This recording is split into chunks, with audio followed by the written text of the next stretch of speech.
मित्रांनो, साधी माणसं या मालिकेच्या आजच्या भागामध्ये आपण पाहणार आहोत. सुरुवातीला मीरा सत्याच्या रूममध्ये येते. आता मग सत्या मात्र निवांत झोपलेला असतो.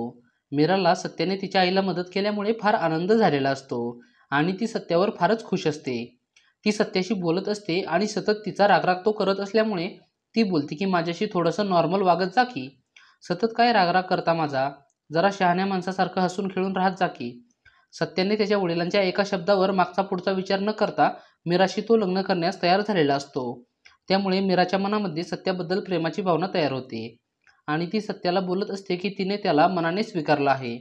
आता मग ती सत्याचे पाय व्यवस्थित ठेवून त्याला पांघरून देते आणि मग ते दोघे पण झोपी जातात. थोड्या वेळाने सत्या झोपेमध्ये बोलू लागतो.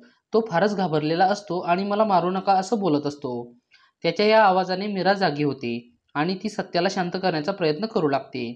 सत्या मीराचा हात हातामध्ये घेऊन तसाच घाबरत घाबरत झोपलेला असतो आणि त्याच्या कालव्याने इकडे निरूपा पण जागी होते.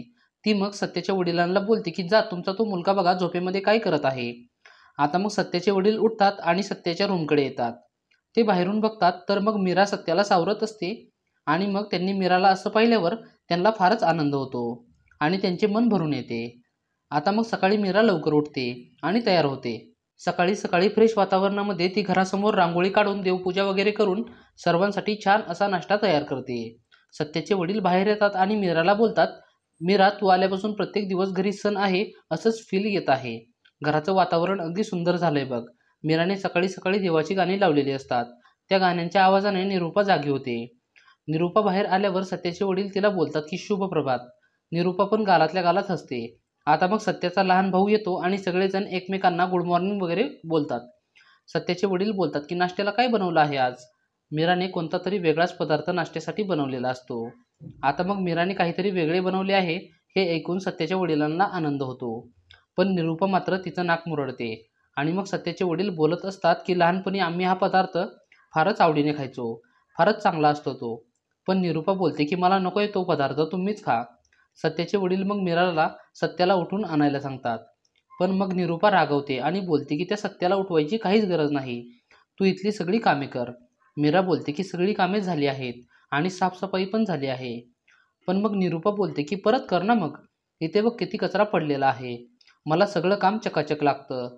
तू माझ्या भावाच्या इथे मोलकरणीचं काम करत होतीस ना, इथे पण मग व्यवस्थितच काम करायचं. आता मग निरूपा निघून गेल्यावर सत्याचे वडील मीराला बोलतात की तू निरूपाचं बोलणं एवढं मनावर घेऊ नकोस. मीरा पण बोलते की नाही घेणार आणि मग ती पण तिचं काम करू लागते.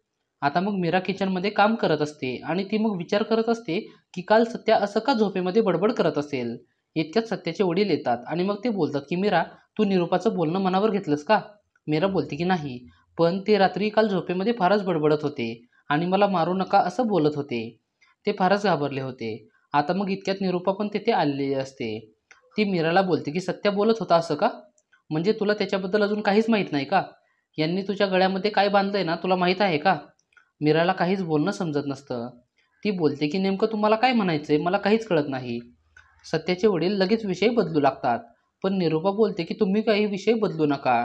तुमचा मुलगा काय लायकीचा आहे ते तुम्ही हिला सांगितलं नाही का. आणि मग निरूपा मीराला सत्याची कारस्थाने सांगू लागते. पण सत्याचे वडील लगेच तेथे विषय थांबवतात आणि मीराला बोलतात, काही नाही ग, सत्या लहानपणी ना फारच खोडकर होता.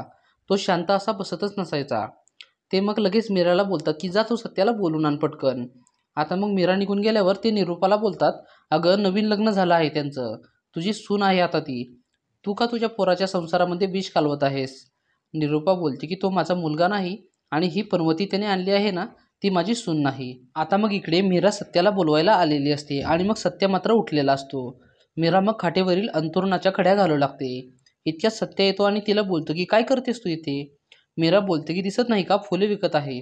आणि मग ती हसू लागते. सत्य मीरा बरोबर रागात बोलत असतो, पण मीरा मात्र त्याची मस्करी करते आणि इतक्यात एपिसोड संपतो.